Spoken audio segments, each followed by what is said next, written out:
우리 말씀 읽도록 하겠습니다. 사도행전 4장 32절에서 35절까지 말씀입니다.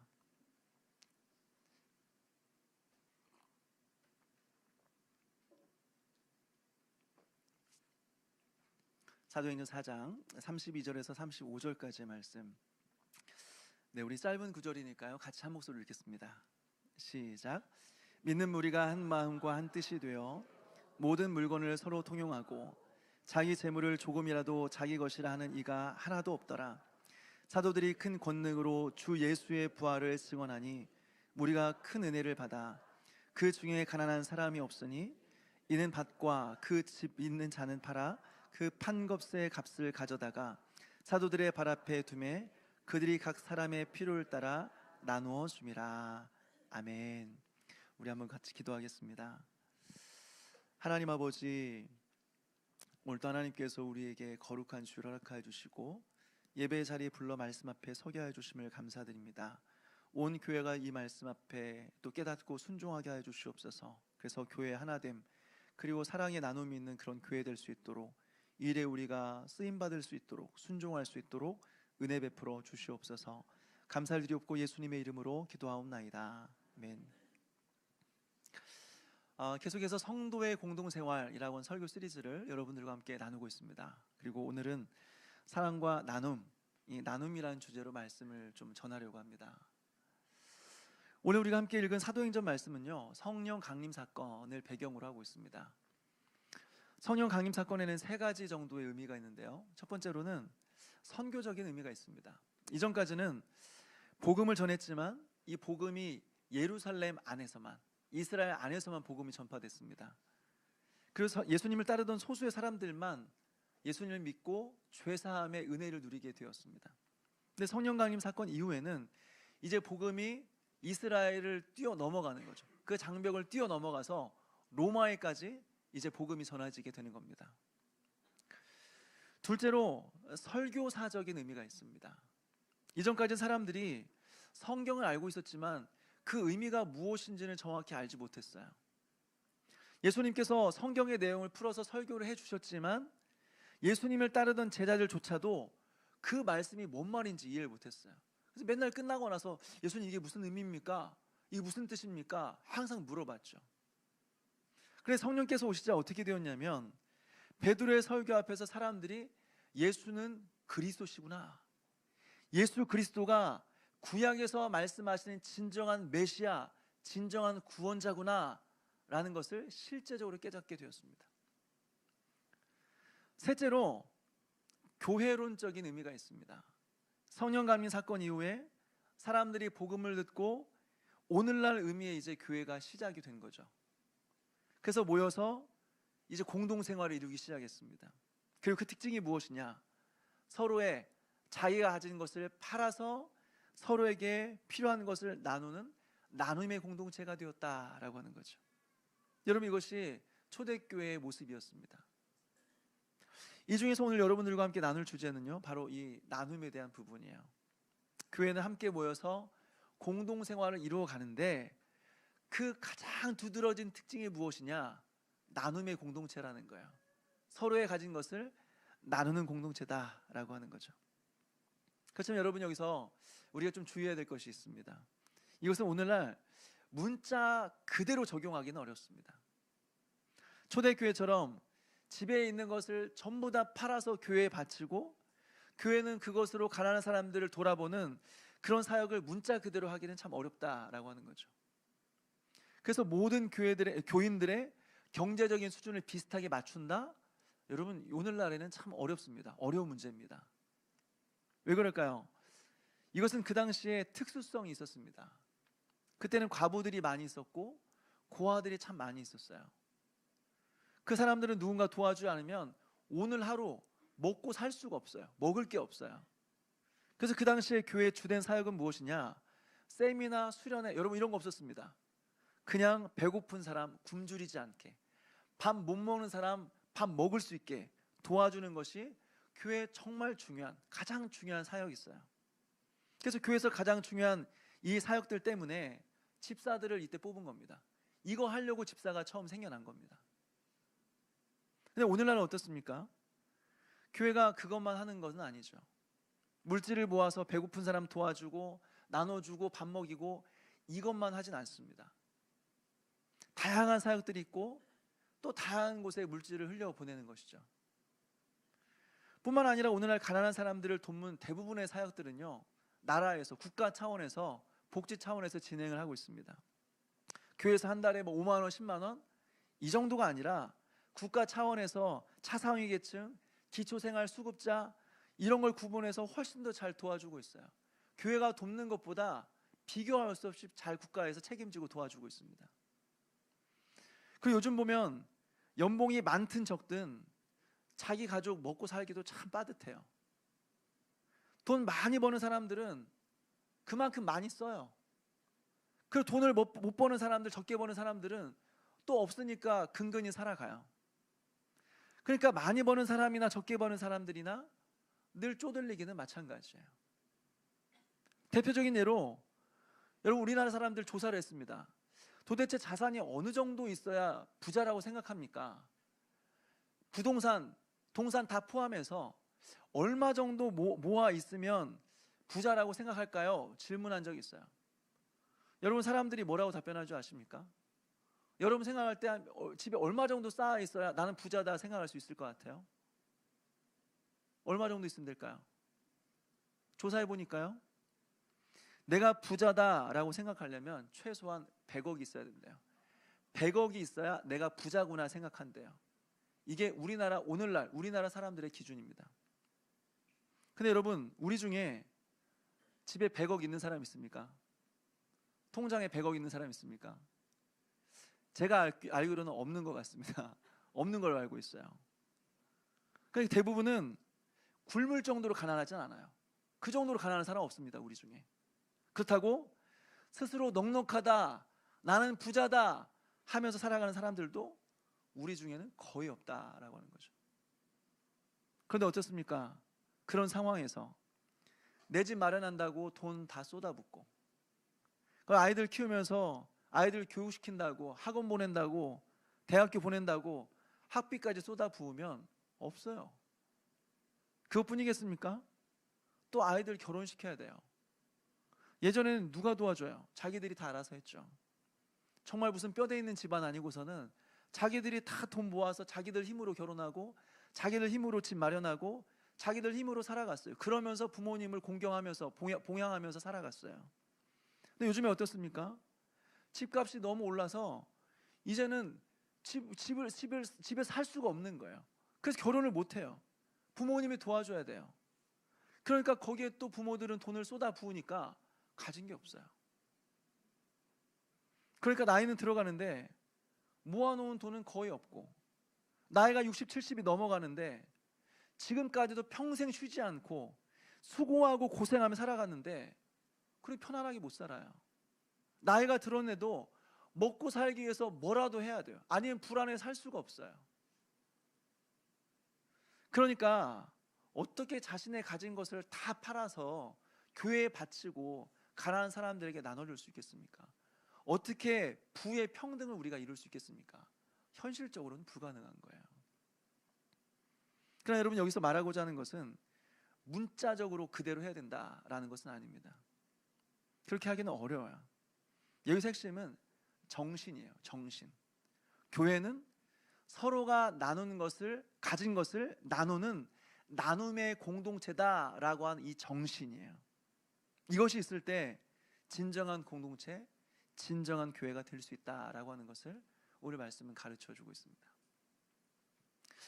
먼저 여러분들과 살펴보고자 하는 것은요, 성경은 물질에 대해서 뭐라고 말하고 있느냐, 물질에 대한 좀 성경적인 입장을 좀 생각해 보았으면 좋겠습니다. 성경에 보면 이 물질에 대한 부분이 좀 혼란스러워요. 헷갈립니다. 왜냐하면 신약과 구약에서 강조하는 바가 서로 다르기 때문에 그렇습니다. 구약은 어떻습니까? 믿음의 조상인 아브라함 때부터 시작해서 하나님과 동행하는 사람의 특징이 뭐냐?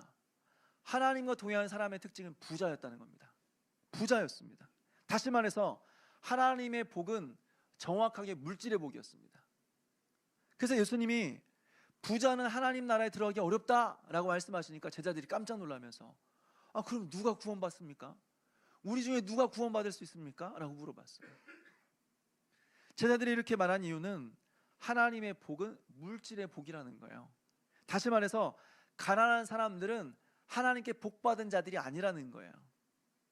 이것이 구약에서 바라본 하나님의 복이었습니다. 물질에 대한 생각이었어요. 그렇다면 신약은 어떨까요? 물질에 대해서 신약은 굉장히 부정적으로 이야기합니다. 우리 말씀 한 구절 찾아서 읽어볼까요? 디모데전서 6장 10절입니다. 디모데전서 6장 10절 말씀을 같이 찾아서 읽겠습니다. 같이 읽겠습니다. 시작. 돈을 사랑함이 일만하게 뿌리가 되나니 이것을 탐내는 자들은 미혹을 받아 믿음에서 떠나 많은 근심으로써 자기를 찔렀도다. 신약에서는요, 돈에 대해서 굉장히 부정적으로 이야기합니다. 예수님도 제자들을 파송하시면서 뭐라고 말씀하시냐면 전대나 배낭이나 신발 가지고 가지 마라, 다 놓고 와라 말하고 있어요. 그러니까 이런 것들을 보게 되면 많이 갖는 것은 뭔가 크게 잘못하는 것처럼, 굉장히 죄악된 것처럼 말하는 거죠. 이것이 신약의 입장입니다. 구약과는 완전히 반대예요.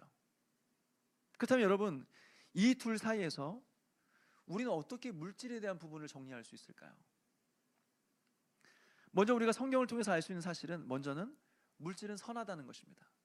물질은 악한 것이 아니라 선하다라고 하는 거죠. 디모데전서 4장 4절에 보니까 이렇게 말하고 있어요. 하나님께서 지으시는 모든 것이 선함에 감사함으로 받으면 버릴 것이 없나니 말하고 있습니다. 하나님께서 지으신 모든 것이 선함에 라고 말하고 있습니다. 다시 말해서 물질이 악하다 말할 수 없다라고 하는 거죠. 또 알 수 있는 것은 무엇이냐면 물질 자체는 도덕적인 능력이 없다는 거예요. 물질 자체는 도덕적인 능력을 소유하고 있지 않다라고 하는 것입니다. 물질은 철저하게 중립적이에요. 사실 물질은 선하지도 않고 악하지도 않습니다. 사실은 물질을 소유한 사람의 마음의 상태에 따라서 달라지는 거예요. 탐욕이 가득한 사람이 물질을 사용하면 그 물질은 나쁘게 사용되는 거죠. 안 좋은 거죠. 부정한 거죠. 그렇지 않은 사람이 물질을 사용하면 그 물질은 선하게 사용될 수 있는 것입니다. 그래서 예수님께서 말씀하실 때 돈이 일만하게 뿌리다 이렇게 말씀하지 않았어요. 돈이 일만하게 뿌리다 말씀하신 것이 아니라 돈을 사랑하는 것이 일만하게 뿌리다 라고 말하고 있는 거예요. 그러니까 돈의 문제가 아니라는 거예요. 사람의 마음의 문제라는 거예요. 그렇다면 왜 구약 성경은 물질에 대해서 하나님의 복이다 말하고, 또 신약에서는 왜 다른 이야기처럼, 전혀 다른 이야기처럼 말하는 것일까요? 예전에도 말씀드렸던 것처럼 우리는 구약과 신약의 관계를 알 필요가 있습니다. 예전에 설명드렸던 것처럼 구약과 신약의 관계는 마치 영화와 같아요. 구약은 영화의 화면과 같고 신약은 영화의 자막과 같습니다. 여러분, 화면이 없이 자막만 나오면 여러분 재미가 하나도 없어요.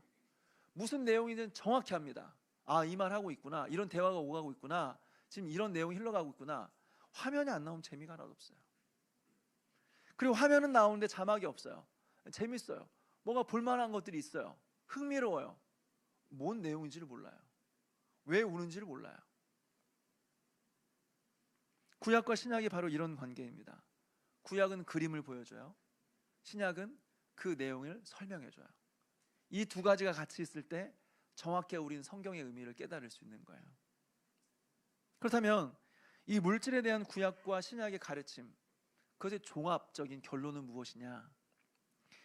구약에서는 하나님의 자녀들에게 하나님께서는 복을 쏟아 부어주신다, 당신의 자녀들을 돌보신다, 그들의 필요를 채워주신다, 그들에게 복 주신다, 이걸 보여주고 있는 것이고, 신약에서는 그 복이 무엇이냐?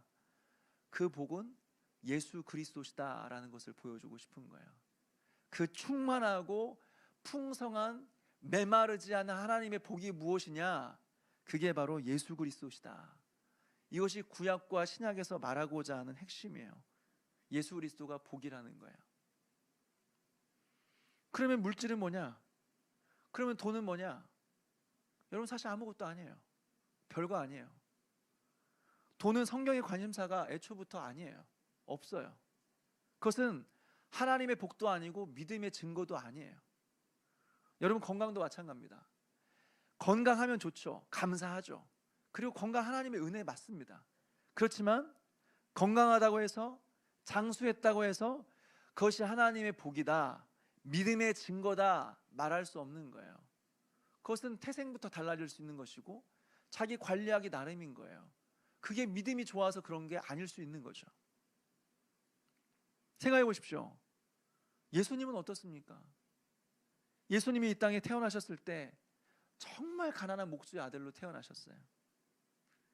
누군가 예수님을 따르려고 하니까, 나를 따르려고 하니 나는 머리 둘 곳도 없다, 나 집도 없어, 누워서 잘 집도 없어, 이렇게 말씀하셨습니다. 그리고 33세의 나이로 이 세상을 떠나셨어요. 이렇게 예수님은 가난하시고 장수도 안 하시고 단명하셨어요. 그런데 어떻게 이 부와 이 건강, 장수가 복의 증거요, 믿음의 증거라고 말할 수 있겠습니까? 그러면 예수님은 믿음이 없어서 그렇게 사신 것일까요? 아니죠. 여러분, 이것은 오히려 복이 아니라 여러분 은사적인 측면이 강합니다. 그냥 하나님께서 사용할 만한 사람들에게 나눠주신 거예요. 조건 없이 나눠주신 것입니다. 하나님께서 어떤 사람에게는 일을 잘할 수 있는 능력을 주시고, 어떤 사람에게는 머리를 주셨어요.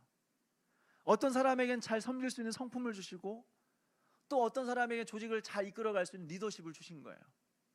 이것은 믿음이 좋았기 때문에 받은 것이 아니에요. 만약에 그렇다면요, 교회 안 다니는 사람들은 전부 다 무능해야 돼요. 교회 안 다니는 사람들은 전부 다 공부를 못해야 돼요. 예수님 안 믿는 사람들은 대학 가면 안 돼요. 그런데 믿음과 상관없이 이 모든 것들은 주어지는 것이다 라고 하는 거죠. 여러분, 물질도 마찬가지입니다. 여러분, 믿음과 크게 상관없어요. 하나님께서 조건 없이 나누어 주신 거예요. 그러니까 돈 가지고, 물질 가지고 하나님의 복을 이야기하면 안 돼요. 거기서 믿음을 이야기하면 이제 복잡해져요. 상당히 이상해지게 됩니다. 그렇다면 여러분, 그리스도인들은 이 물질에 대해서 어떠한 태도를 가져야 될까요? 가장 중요한 것은 물질을 경멸해서는 안 된다라고 하는 겁니다. 물질을 무시하면 안 된다는 거예요. 여러분, 어떤 사람들 같은 경우는 물질을 소유하는 것 자체를 죄악시하는 사람들이 있습니다. 통장에 돈을 모아놓는 것을 믿음이 없는 것이다, 그렇게 생각하는 사람들이 있는 것이죠. 그래서 고의적으로 가난을 선택해요. 그러면서 어떻게 해요? 돈이 없는 것을 자랑합니다. 돈이 있는 것을 자랑하는 것이 아니라, 나 가난하다, 나 돈 없다, 나 통장에 돈 하나도 없다, 이걸 자랑해요. 그리고 그것이 자신의 의가 돼요. 그 본인처럼 살지 않은 사람들을 믿음이 없다 판단하고 정죄하죠. 예전에 한 유명한 선교사님이 대형 집회에 나와서 간증했습니다. 자기는 통장에 10원도 없대요. 가진 게 아무것도 없대요. 그런데도 하나님이 다 주셔가지고 돈이 하나도 없는데 세계를 방방곡곡 돌아다니고 있대요. 그 단 한 번도 굶은 적이 없대요. 그러면서 자랑을 해요. 저는 이것을 들으면서 심각하게 생각을 했습니다. 그러면 이분은 지금껏 누구 돈으로 세계를 돌아다녔을까? 누구 돈으로 밥 먹고 살았을까? 부족함 없이 살았을까? 생각해보면 누군가 섬김과 누군가의 봉사로, 누군가의 주머니를 털어서 본인이 지금껏 살아온 거 아니에요? 그렇다면 여러분, 그게 자랑할 일입니까? 오히려 섬겨주신 분들에 대해서 감사하다고 해야지. 아니, 본인은 하나님께 다 채우셨다, 내가 하나님만 믿으니까 하나님께 다 채우셨다, 이게 자랑할 일입니까? 뭔가 상당히 이상한 거죠. 굉장히 이상한 신앙이죠. 사랑하는 여러분, 이러한 청렴결백한 모습은 누군가에게는 존경받을 수도 있습니다. 누군가에게는 도덕적으로 인정받을 수도 있습니다. 그렇지만 우리가 따라야 될 모범은 아니에요. 그것이 우리의 모범은 아니다라고 하는 거예요. 오히려 성경이 가르쳐주는 것은요, 일해야 됩니다. 일해서 돈 벌어야 됩니다. 여러분, 이것이 하나님의 뜻입니다. 하나님의 명령입니다. 하나님께서 선악과 따먹지 말아라 명령하기 전부터 하나님 일을 하라고 명령하셨어요. 이게 인류 최초의 명령입니다. 일을 해라. 생육하고 번성하여 땅에 충만해라. 정복해라. 다스리라. 하나님 사람을 만드시고 처음으로 명령한 거예요. 일에 대한 명령이에요. 사람이면 누구든지 일해야 돼요. 당연한 거예요. 그래서 일해서 돈 벌어야 돼요. 그래서 여성들이 직업을 갖는 부분에 대해서는 제가 나중에 따로 시간을 내어서 말씀을 드리도록 하겠습니다. 오늘은 일반적인 이야기를 하고 싶어요. 사람이라면 일을 해야 돼요. 일해서 돈 벌어야 됩니다. 돈을 버는데 돈 많이 벌어야 됩니다, 여러분. 사실 여러분, 이 땅에서의 물질은요, 하나님께서 당신 자녀들에게 주려고 하신 거예요. 불신자들은 이것을 누릴 자격이 없어요. 권리가 없어요. 그러니까 지금 불신자들이 이 많은 물질을 소유하고 있는 것은 사실 하나님의 입장에서 봤을 때는 불법이에요. 불법. 그러니까 어떻게 해요? 우리가 그것들을 빼앗을 수는 없으니까 그리스도인들은 정정당당한 방법으로 그 사람들과 경쟁해서 그 사람들의 돈을 가져와야 되는 거예요. 그래서 불신자들이 그 많은 돈을 가지고 잘못된 곳에 쓰고 불법적인 일에 쓰고 그 돈 가지고 죄를 지으며 사용하다는 것을 다 가져와서 바로 잡아야죠. 올바른 곳에 사용할 수 있도록 흘려보내야 되는 거죠. 여러분, 이것이 그리스도인들의 사명이에요. 그 특별히 믿는 자들, 믿는 직장인들의 사명이에요. 그러니까 어떻게 해요? 그리스도인들은 일을 해야 돼요. 그리고 돈을 벌어야 돼요. 또 많이 벌어야 돼요. 단 정정당당한 법으로, 정당하게. 근데 여기서 주의해야 될 것이 있습니다. 돈을 벌면서 일을 하면서 우리 안에 있는 욕망을 잘 다스려야 됩니다. 여러분, 욕망이 우리의 마음을 다스리면요, 욕망이 우리의 마음을 채우면요, 하나님을 위해서 돈을 버는 것이 아니라 돈을 위해서 하나님을 이용하게 되어 있습니다. 그런데 돈 앞에서 넘어지는 사람들이 참 많이 있어요. 하나님을 위해서 일한다, 하나님을 위해 돈 번다 하면서도 돈 앞에서 넘어지는 사람들이 너무나 많아요. 돈 버느라 기도를 안 해요. 돈 버느라 예배를 안 드려요. 돈 때문에 신앙을 잃어버려요. 여러분, 이것은 무엇을 보여줍니까? 마음의 욕망이 가득하다는 거예요. 하나님을 위한 것이 아니라 돈이 우상이 되는 거예요. 여러분, 그러면 안 되는 것입니다. 사랑하는 여러분, 이 땅에서 열심히 정당한 방법으로 일해서 돈을 벌어서 잘못된 곳에 사용되던 이 물질을 올바른 곳으로 흘려보내는 이 일에 쓰임받는 저와 여러분 되시기를 주님의 이름으로 축원합니다. 물질에 대해서 또 한 가지 살펴볼 것은, 그렇다면 우리가 이 물질을 나를 위해 사용하지 말고 다른 사람들을 위해서만 사용해야 되느냐? 다시 말해서 나를 위해서 물질을 사용하는 것은 욕심이고 세속적인 일인 것이냐, 다른 사람을 위해서만 사용해야 되는 거냐라고 하는 거죠. 결론부터 말씀을 드리면, 물질은요, 자기 자신을 위해서 얼마든지 사용할 수 있습니다. 자기 자신을 위해 쓸 수 있는 거예요. 생각해 보십시오. 주인에게 자녀가 있고 노예가 있습니다. 둘의 차이는, 자녀는 주인의 소유를, 아들이니까, 자녀니까 주인의 소유를 마음대로 쓸 수 있는 거죠. 그런데 노예는 주인의 소유를 단 한 푼도 자기를 위해서 자기 마음대로 쓸 수 없습니다. 이것이 자녀와 노예의 차이입니다. 그럼 여러분은 하나님의 자녀입니까? 노예입니까? 하나님의 자녀죠. 그러면 하나님께서 주신 것을 우린 누릴 자격이 있는 거예요. 그걸 소유할 자격이 있는 겁니다. 권리가 있는 겁니다. 잘못된 것이 아니에요. 여러분, 예를 들어서 식구가 많아요. 그럼 50평대, 60평대 아파트에 살 수 있는 거죠. 예전에 신방을 가보니까 신발을 벗고 들어갔는데 거실까지 가는데 시간이 많이 걸리더라고요. 방 몇 개를, 한 4-5개를 지나가서 복도를 지나가야 거실이 나오는데, 거실이 운동장만한 거실이 나왔어요. 그리고 그 사이에 다 방들이 많더라고요.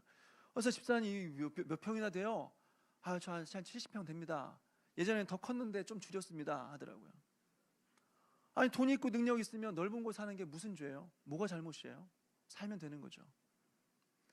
나이가 들수록 잠자리가 불편해요. 숙면을 취하기가 굉장히 어렵습니다. 잠이 드는 것도 어렵고 눈 뜨면 안 잔 것 같아요.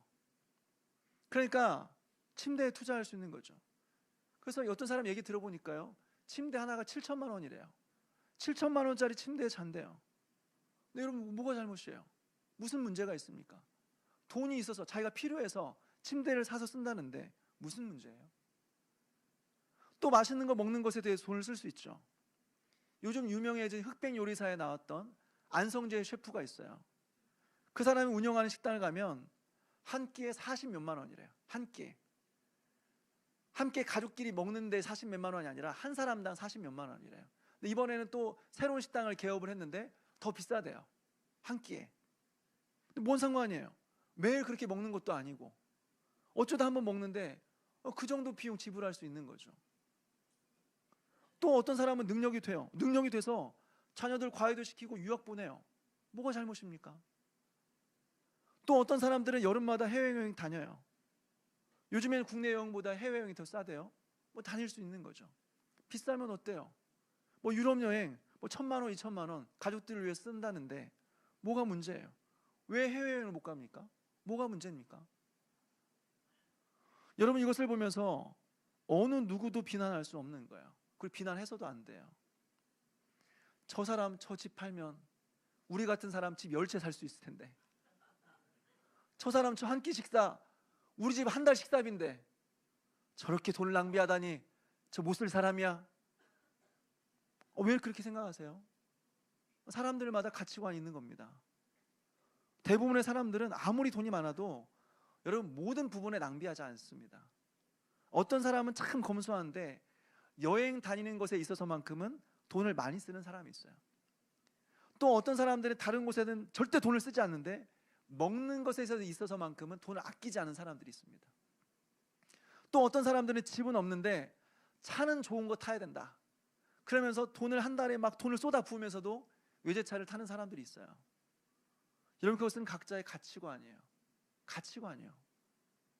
남의 돈 뺏어다 쓰는 게 아니니까, 자기 돈 벌어 쓰는 거니까 문제가 없어요. 판단할 수 없어요. 비난할 수 없어요. 성경은 우리에게 공산주의를 가르치지 않습니다. 성경은 우리에게 공산주의를 말하지 않습니다. 모두가 다 같이 벌어서 모두가 똑같이 나누어 써야 된다? 성경에서 이런 거를 가르쳐 준 적이 단 한 번도 없습니다. 초대교회를 보더라도 각자 나누며 살았으니까 무슨 공동재산인가 구나, 공동소유구나. 아니에요. 각자 자기 재산이 있었어요. 자기 소유 재산이 있었다고요. 그거를 팔아서 나눠준 거예요. 그냥 다 돈 모아서 같이 공동으로 쓴 게 아니라 자기 거를 팔아서 나눠준 거라고요. 그러니까 남의 돈 쓰는 것에 대해서 이래라 저래라 말하면 안 되는 거예요. 내가 가진 소유는 내가 쓰고 누릴 수 있는 권리가 있는 거예요. 어느 누구도 비난할 수 없어요. 그렇지만 여러분, 여기서 우리가 주의해야 될 것이 있습니다. 그리고 이것을 알아야 우리는 물질에 대해서 균형 잡힌 시각을 가질 수 있게 되는 거죠. 그것은 뭘까요? 물질 사용에 있어서 절제가 필요하다는 것입니다. 다시 말해서 물질은 내 거니까 내가 충분히 사용하고 누릴 권리가 있지만 그것이 지나쳐서는 안 된다라고 하는 겁니다. 그러면 그 기준이 뭘까요? 도대체 얼마를 써야 절제일까요? 도대체 얼마짜리 집에 살아야 절제라고 말할 수 있을까요? 도대체 얼마짜리 자동차를 타야 내가 절제하고 있구나, 내가 적정한 수준으로 살아가고 있구나, 어떻게 할 수 있을까요? 그 기준이 뭘까요? 여러분, 오늘 그 명확한 기준을 말씀드릴 테니까 꼭 기억하셨으면 좋겠습니다.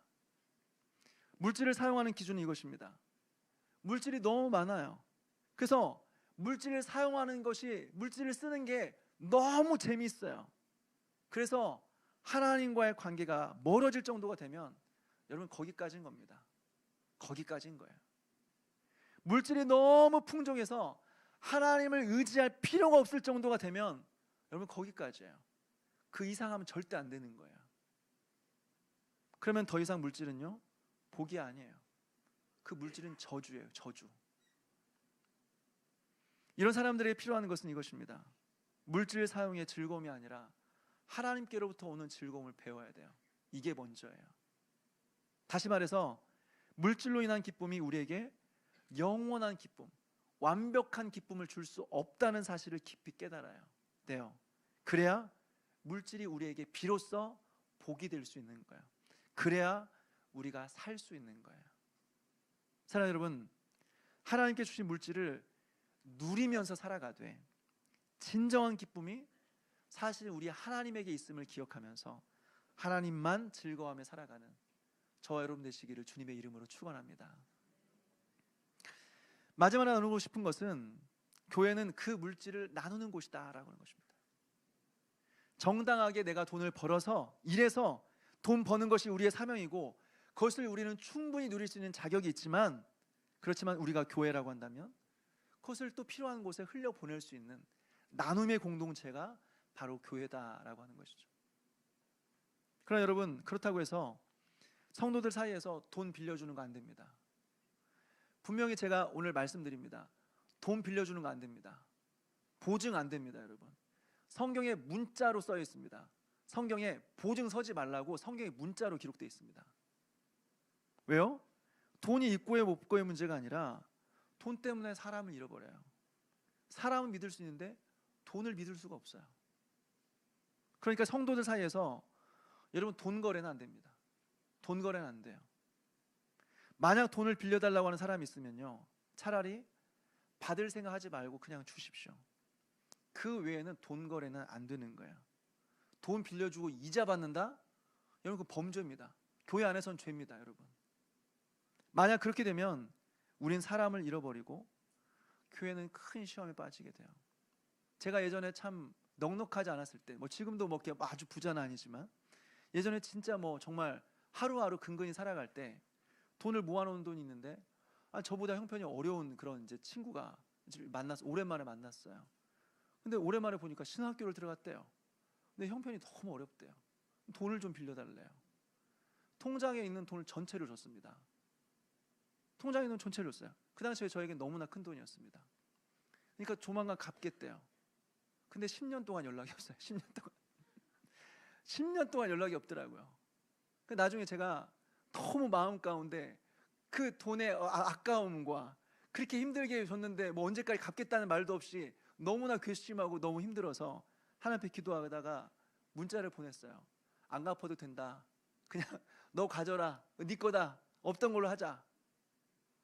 그렇게 하고 이제 했는데 다시는 만나고 싶지 않아요, 솔직히. 미워하고 싶은 생각도 없지만 다시 만나고 싶은 생각도 없어요. 여러분, 교회 안에서 그런 관계가 이루어지면 되겠습니까? 빌려주지 마십시오. 보증은 아예 말도 꺼내지 마십시오, 여러분. 여러분, 이것만 아니라고 한다면 우리가 교회라면 우리는 서로 가진 물질을 흘려보내야 됩니다. 왜요? 여러분, 물질이 있는 곳에 마음이 있다고 했습니다. 물질이 가는 곳에 마음이 있다고 했습니다. 다시 말해서 물질이 가야 마음도 가는 겁니다. 그런데 형제가 물질의 궁핍함을 가지고 힘들어하고 있는데 그냥 지켜본다?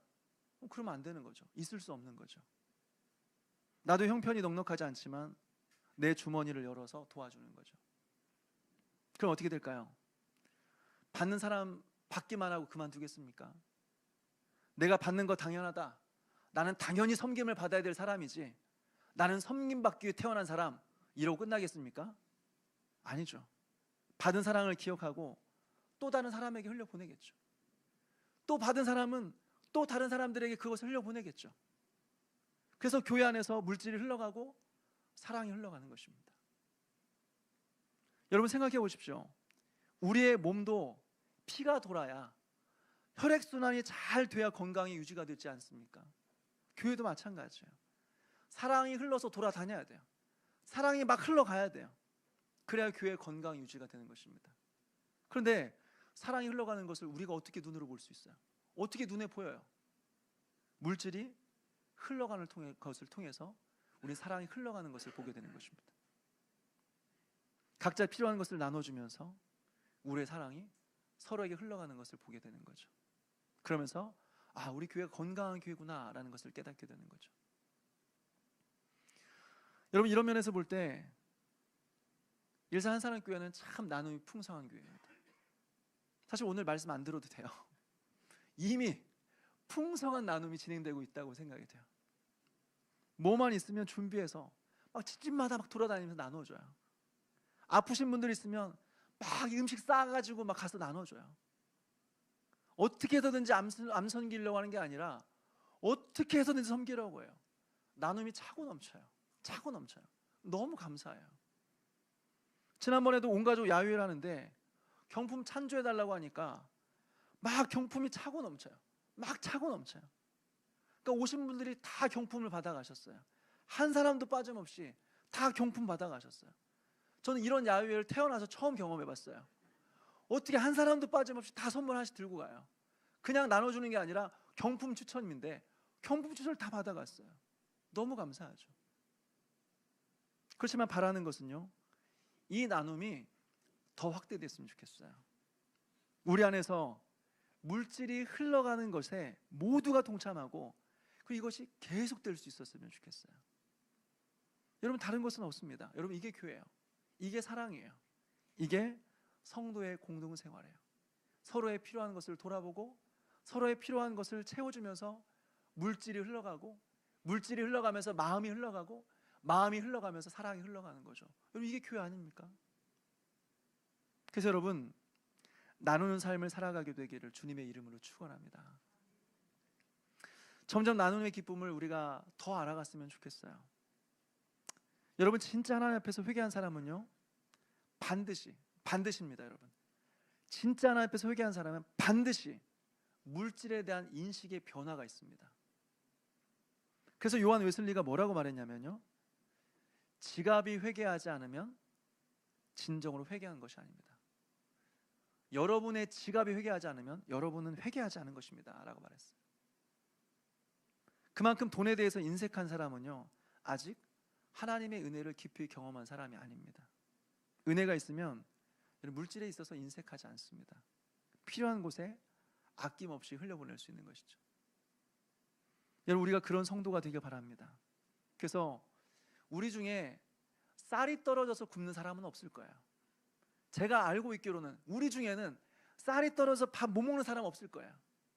그렇지만 서로가 서로를 돌아보고 서로의 필요를 채워줌으로써 물질이 흘러가고 우리의 마음이 흘러가고 사랑이 흘러가고, 그래서 그 사랑 때문에 하나님의 사랑을 알고 하나님을 사랑하게 되는 그런 역사가, 그런 아름다운 공동체가 우리 안에 이루어지게 되기를 주님의 이름으로 축원합니다.